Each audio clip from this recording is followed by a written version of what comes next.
Assalamualaikum warahmatullahi wabarakatuh. Nahmaduhu wa nusolli wa nusalimu ala rasulihil karim, amma ba'd.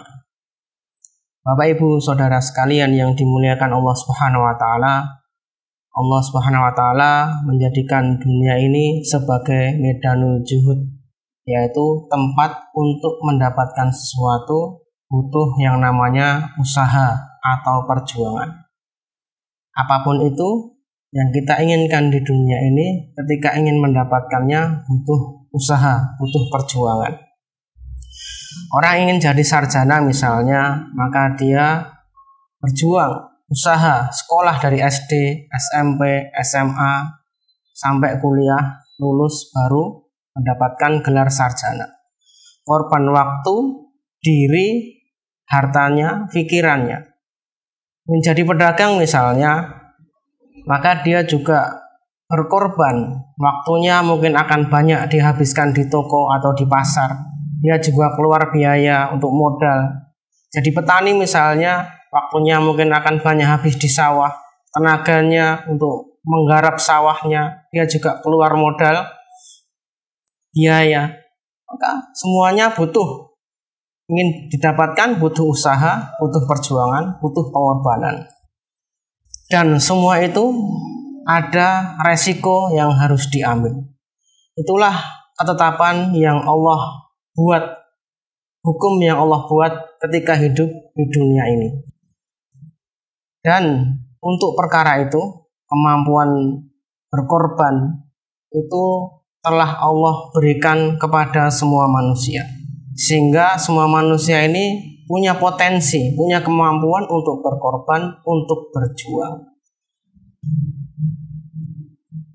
Dan potensi itu, kemampuan berjuang itu, tiap manusia akan dia gunakan untuk, akan dia salurkan untuk sesuatu yang diyakini mendatangkan kebahagiaan bagi dirinya, memuliakan dirinya, mensejahterakan dirinya.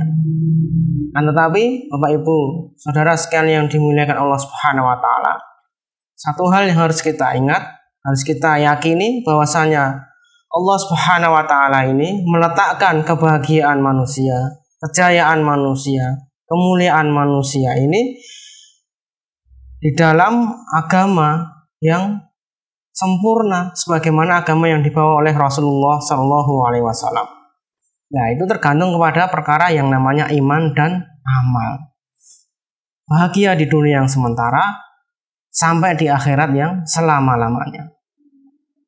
Dan yang menentukan kehidupan di dunia yang sementara ini bahagia sampai di akhirat selama-lamanya ini bahagia bergantung kepada usaha atau perjuangan apa yang kita lakukan ketika hidup di dunia ini yang merupakan medanul juhud tadi, yaitu tempat untuk usaha, tempat untuk perjuangan. Ketika hidup di dunia ini ada dua perjuangan, ada dua usaha. Yang pertama adalah usaha atas kebendaan atau duniawi, dan yang kedua adalah usaha atas perkara iman dan amal. Dicontohkan dalam Quran, orang-orang yang berjuang, usahanya atau hari-harinya, pikirannya, potensinya habis untuk perkara dunia misalnya, untuk perkara harta. Dalam Quran dicontohkan Qarun menganggap dengan hartanya memberikan kebahagiaan. Orang-orang yang kaum-kaum yang menganggap kepandaian adalah puncak kebahagiaan sebagaimana kaum Tsamud. Orang-orang yang menganggap kekuatan adalah puncak kebahagiaan sebagaimana kaum Ad. Perdagangan sebagai puncak kebahagiaan seperti kaum Madian, kaum Sabak yang bangga dengan pertaniannya. Sehingga keyakinan-keyakinan mereka salah dan mereka dihancurkan oleh Allah Subhanahu wa taala karena meyakini hal-hal duniawi itu saja yang membahagiakan kehidupannya, yang memuliakan dirinya. Tapi ada lagi usaha yang kedua, yaitu usaha atas iman dan amal, perjuangan atas iman dan amal.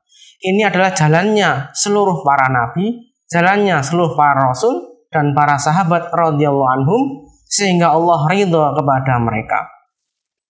Karena dengan orang yang mau mengusahakan atas iman dan amal ini, dia akan mengenal siapa Robnya, siapa penciptanya, sehingga kelak akan ditanya man Robbuka, bisa menjawab. Kemudian dia mengenal siapa dirinya, bahwa dirinya hanyalah seorang hamba yang menggantungkan diri kepada Allah Subhanahu wa taala, Allahus Somad. Maka dia menunaikan hak-hak Allah ketika ibadah mahdhah, ibadah yang ditentukan. Lebih daripada itu sampai semua keadaan muamalah, muasyarah, maka mengikuti cara Nabi. Nah, itulah Muhammadur Rasulullah. Muhammad adalah utusan Allah. Meyakini bahwa hanya ada satu jalan, yaitu mengikuti jalannya Nabi, jalannya Muhammad Rasulullah SAW untuk mendapatkan kebahagiaan di dunia ini. Maka ketika orang sudah sampai tingkatan seperti itu, dia akan menggunakan seluruh potensi yang dia miliki, yang dianugerahkan oleh Allah, apakah itu harta, apakah itu kekuasaan, apakah itu pikirannya, digunakan untuk meningkatkan perkara iman dan amal hingga tingkat yang paling tinggi, sehingga dia mendapatkan kebahagiaan dan kesuksesan yang hak, yang sesungguh-sungguhnya. Akan tetapi Bapak Ibu, saudaraku sekalian yang dimuliakan Allah Subhanahu wa taala, keyakinan umat hari ini kebanyakan, tidak semuanya, tapi rata-rata kebanyakan, bahwa dia akan sukses, dia akan bahagia, dia akan mulia ketika dia punya kebendaan, ketika dia punya harta, ketika dia punya kekuasaan, ketika dia punya jabatan yang tinggi.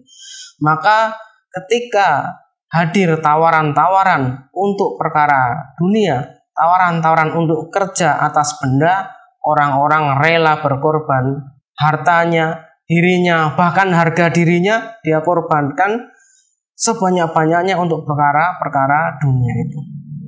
Sebaliknya, ketika ada tawaran-tawaran iman, tawaran-tawaran amal, orang kadang-kadang lemah, orang kadang-kadang kurang mau berjuang, kurang mau banyak berkorban, sehingga perlunya perbaikan keyakinan agar bagaimana keyakinan kita ini punya yakin yang benar, mengenal Allah sebagaimana mengenal Allah dengan sesungguh-sungguhnya sebagai Rabb, mengikuti jalan hidupnya Rasulullah SAW. Bukan berarti Islam melarang bukan berarti Islam melarang harta, dunia, benda, kekuasaan, pangkat, bukan. Tapi ketika Allah berikan karunia itu, dia bisa gunakan untuk menyempurnakan perkara iman dan amal.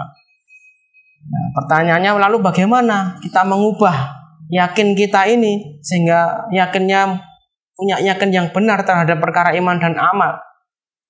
Maka alim ulama mengajarkan bagaimana kita mengalihkan kesungguh-sungguhan kita, kesemangatan perjuangan kita, kesemangatan berkorban kita untuk perkara dunia kepada perkara iman dan amal. Agar setidaknya sama ketika kita mau berjuang untuk perkara dunia, kita juga mau berjuang untuk perkara agama.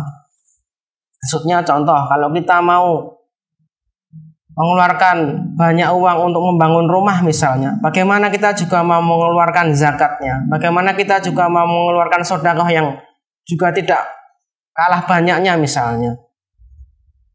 Kita bekerja, berdagang tepat waktu misalnya, maka bagaimana ketika kita dipanggil oleh Allah untuk menghadiri sholat, kita juga bisa tepat waktu. Sehingga kesungguh-sungguhan, keseriusan kita, perjuangan kita, pengorbanan kita yang sungguh-sungguh dalam hal-hal duniawi, setidaknya kita juga sama berani berjuangnya, berani berkorbannya untuk perkara-perkara iman, untuk perkara-perkara amal.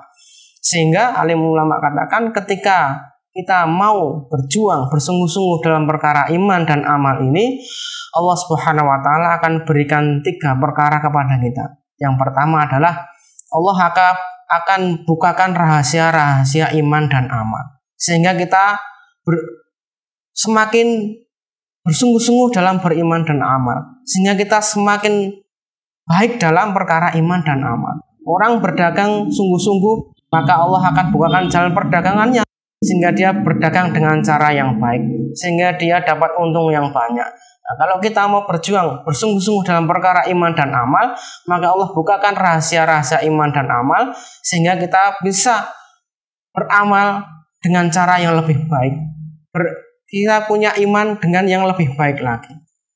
Yang kedua, Allah akan berikan kepada kita ini bisa merasakan manfaat daripada iman dan amal. Oh, dengan iman dan amal akan menyelesaikan masalah-masalah kita. Dengan perkara iman dan amal, hati kita akan menjadi tenang, dan seterusnya dan seterusnya. Sehingga yang ketiga, Allah akan tumbuhkan keyakinan kepada diri kita, kepada hati kita ini, yakin yang benar bahwa dengan iman dan amal kehidupan kita akan baik, bahwa dengan iman dan amal kehidupan kita akan bahagia, akan jaya, akan mulia di dunia yang sementara sampai di akhirat yang selama-lamanya. Maka Bapak Ibu Saudara sekalian yang dimuliakan Allah Subhanahu wa taala, di bulan Ramadan ini bagaimana kita jadikan sarana untuk belajar, bagaimana kita mau berjuang, berusaha, bersungguh-sungguh untuk perkara iman dan amal, sehingga Allah akan berikan kita kebahagiaan, kejayaan, kesuksesan di dunia yang sementara sampai di akhirat yang selama-lamanya. Amin Allahumma amin. Subhanakallahumma wa bihamdika asyhadu an la ilaha illa anta astaghfiruka wa atubu ilaik. Assalamualaikum warahmatullahi wabarakatuh.